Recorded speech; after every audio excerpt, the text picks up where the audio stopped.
Devosh, the CEO of Varlinks, which sponsors this show. We partner with leadership teams to co-create transformative performance in high complexity and uncertainty at an all-inclusive and affordable monthly subscription. The CEO Pick is a video podcast devoted to sharing the thought leadership of successful CEOs.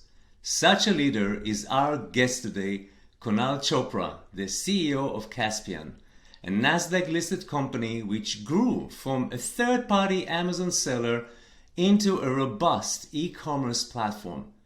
Kaspien offers an expanding suite of proprietary software and leading services. It consistently delivers secure and sustainable growth for both established and emerging brands across e-commerce marketplaces. Prior to Kaspien, Kunal served as a senior executive at Microsoft, Amazon, and Groupon, and he managed up to $800 million of P&L with 500 direct and indirect employees. Kunal grew up in Mumbai, India, and after finishing his bachelor's in computers engineering from the University of Mumbai, he came to the United States to do his master's in computer science. And if all of that wasn't enough, Kunal authored 5 books: Searchability, Get What's Your Worth, Promotionary, From Average to Executive, and Start with a Vision and End with a Job Offer. And if that wasn't enough, he also had an MBA from the Booth Business School in the University of Chicago. Kunal is a manifestation of the American dream. Hello, Kunal, and welcome to the show. Oh, thank you, David, for those kind words. I'm happy to be here. You know, it's quite obvious that you aren't the typical CEO. How have you found the time to create so much thought leadership content while having highly demanding jobs in some of the most well-known companies in the world?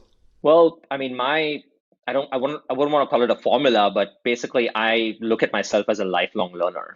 And I read all the time. I am taking courses all the time. I'm consistently absorbing information at every given point of time.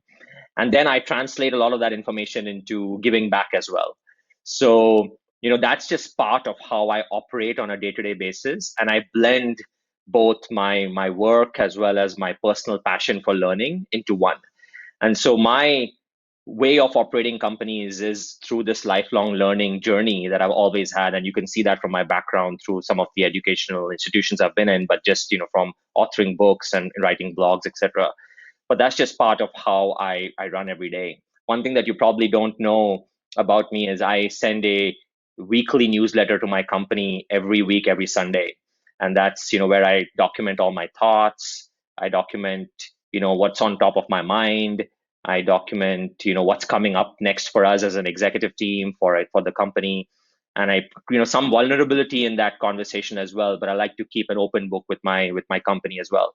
So I use learning as a way to run my company as well as give back to the company. That's beautiful. So it's not just learning for the sake of learning, it's applied learning. You learn and you apply it right away. Absolutely. I mean, even when I took on the role of the CEO a year and a half back or so, I mean, I was new to the role. I'd never been a CEO before, and there was so much learning that I had to do as just part of the role. So from absorbing information from outside, from learning on the job, from creating the right mentorship circle outside, like all those were opportunities for me to absorb and then go back and apply to the company. So I keep this constant loop of absorbing information, giving back, absorbing information, giving back. And that's the process that I typically use. In the previous conversation, we thought we talk about the rounded executive, the well-rounded executive that expand holistically. What does it mean for you? How do you expand holistically, or how do you invite other people to expand holistically?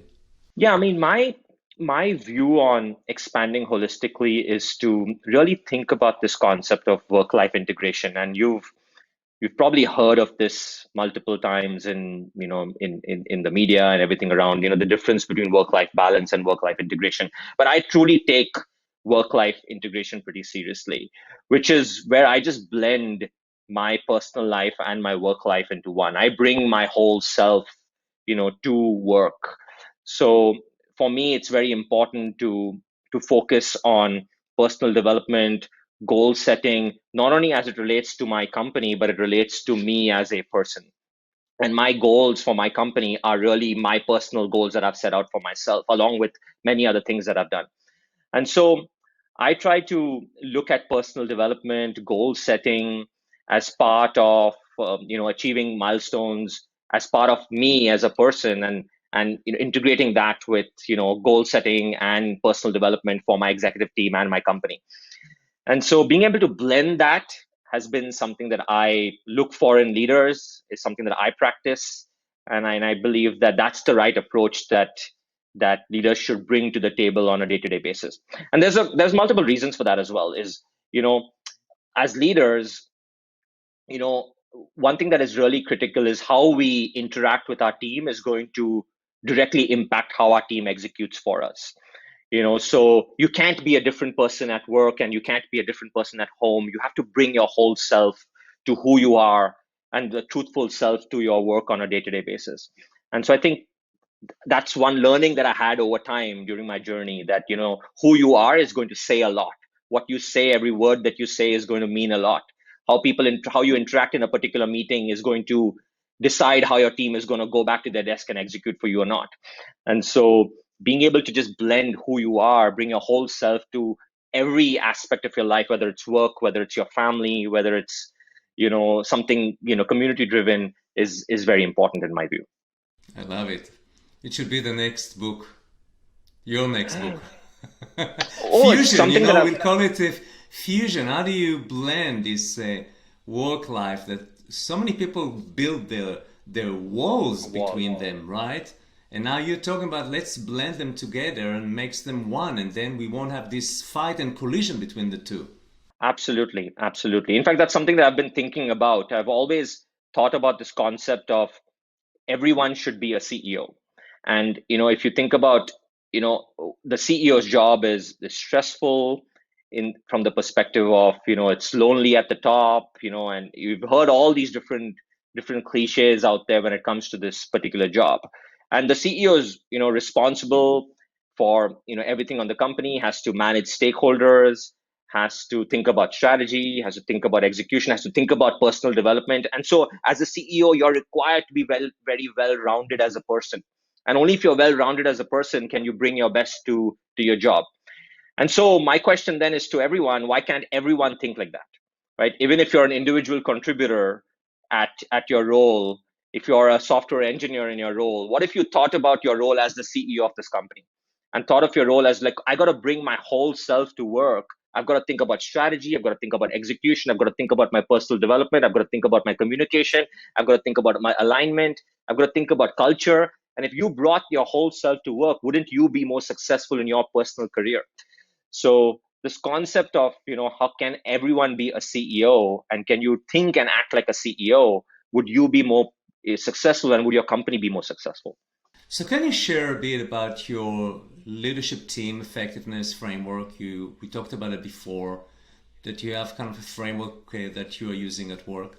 Yeah, absolutely. So we've got, as part of our culture at Caspian, we've created two frameworks. One is what we call our leadership principles. And basically we've defined 7 leadership principles. And in many companies, you think of them as, your values, for example, but we've defined 7 leadership principles that are not just statements on paper. These are things that we take extremely seriously. These are things that, are how we recruit into our company. These are things on how people grow within their careers, the behaviors that they show within Caspian, how talent management, our review process is done. It's all based on these 7 leadership principles that we have identified. We followed a democratic process on defining what those leadership principles are, and and we looked at the executive team, got together, we solicited advice from all our employees, and we structured these 7 leadership principles. And we strongly believe that those 7 leadership principles are what define everything at Caspian. And I've got the list right here in front of me, but we start with our first leadership principle is partner obsession. We don't call our customers, we call them partners, because we truly believe in a true partnership model with our customers. So, we are partner obsessed is our first leadership principle, because we treat our customers as partners. Our second leadership principle is we're insights driven. We make decisions based on data. We use data to inform us. We try to keep ego outside of the room. We try to just focus on using data and the insights that the data gives us to make decisions effectively. We're simple in our approach. In our world of retail, e-commerce, there's a lot of complications. There's a lot going on. It's a real-time, fast-paced business. So how do you take the complicated and really simplify it into things that everyone can understand and we're all aligned on? Number four, we innovate on behalf of our customers. We are constantly on top of the innovation curve. We deliver results. We're a results-oriented company. When we commit to something, we go above and beyond and we deliver on those things. We act as owners, similar to my comment initially on being a CEO. Everyone's a CEO. We want everyone to act as an owner in this company, as if you own this company and you're going to run and drive this company just like you own it. And then finally, number seven is we believe in the power of diversity and teamwork. So we've got our seventh leadership principle where we're diverse, we're inclusive, we're a team, and we work together as one team. So these seven leadership principles really define how we operate this company, run this company, how people act on a day-to-day basis, and we're all held accountable to these seven principles. Yeah, that's beautiful. I tried to catch up and write all these seven principles. I will watch it again later on. Yeah, they're all on our website. Actually, I invited you to the show after reading your article about behaviors, individual behaviors. And so I'm curious, how do you create alignment when different people have different behaviors? So how do you bring them together to follow those kind of principles or create kind of a aligned culture? Right. So that's a good point, because these are the individual behaviors that we have identified as what we expect from some of our employees. And then very associated to that is another framework, which we call our teams framework. And so we use our leadership principles to define individual behaviors. And then we've got this teams framework, which is all about, how do you operate and behave and interact with each other in a team? Kind of double clicking on that seventh leadership principle, which was all about, we believe in the power of diversity and teamwork. And so, the way to be able to do that is, of course, we have the framework, which is one thing to put on paper, but do people actually follow the framework or not? And so, from our perspective, it's really that life cycle journey of a employee at Kaspien. So right from they enter into the door, as part of our recruiting processes, we have put, we judge for folks who would be good fits to our culture based on both these frameworks. So that's the first piece of it. As part of our growth plan that we have for employees, this is an important criteria on how we expect our employees to behave. So the feedback that we give our employees is based on this particular framework. We celebrate a lot of our victories based on this framework. So for example, we have an all company meeting every month. As part of that meeting, we celebrate people and teams that have shown and showcased examples of these particular frameworks, both on an individual basis as well as on the team side. Our review and rewards process is also aligned to this particular framework. So people, this is part of the criteria on how we judge people as well when we're giving them, awards for the next year. So throughout this life cycle, this journey, right from entering into the door all the way to the goals that you set for yourselves and for your teams, to celebrating victories, giving you feedback, and ensuring that you get rewarded and recognized for following these principles, is how we look at it at Kaspien. So it's an integrated framework. You took it and embedded it in each one of the growth stages of employees in the company. Absolutely. It's completely embedded in every aspect of how an employee grows in this company, and it's meant for everyone, right from me all the way down to the individual contributor. So the way I run my executive team, my leadership team, is using the same principles of this framework as I would expect a frontline employee and his or her team to operate. Do some people tell you that Kunal, you're so lucky, you're in the right time in the right market of e-commerce, which now exploding specifically during COVID-19, So this, what do you feel about this accelerated pace? How does it impact on you? What does it say about the complexity that you're facing when you continue to grow the company in such a very unique, booming market? Yeah, that's a good question. No, we certainly get that. We've when we talk to, investors or investment bankers or, potential partners, folks who are probably struggling a little bit, we certainly get that point of view, which is, Kunal, you're lucky you guys, are in this, hot market right now, e-commerce, you got a little lucky this year. No doubt it's been great. The start of the year has been pretty positive from a growth standpoint. We saw a surge in demand on e-commerce. That being said, there's also been challenges because although there's been demand on one side of the equation, people often forget that on the e-commerce side there's also another side of the equation, which is supply. And with COVID, with the surge on demand on one side, the supply chain has been struggling across the world. So with shutdown orders in place, with people getting laid off, manufacturing facilities have had to be closed, or there have been delays in shipping product from China all the way here to the US. So we've seen some constraints on the supply side of the equation. But yes, when you look at the media, when you look at the external points of views, it's very apparent that e-commerce is surging, and it is, no doubt about it. So I mean, our view is very simple: is look, we're going to continue to look at opportunities in the market.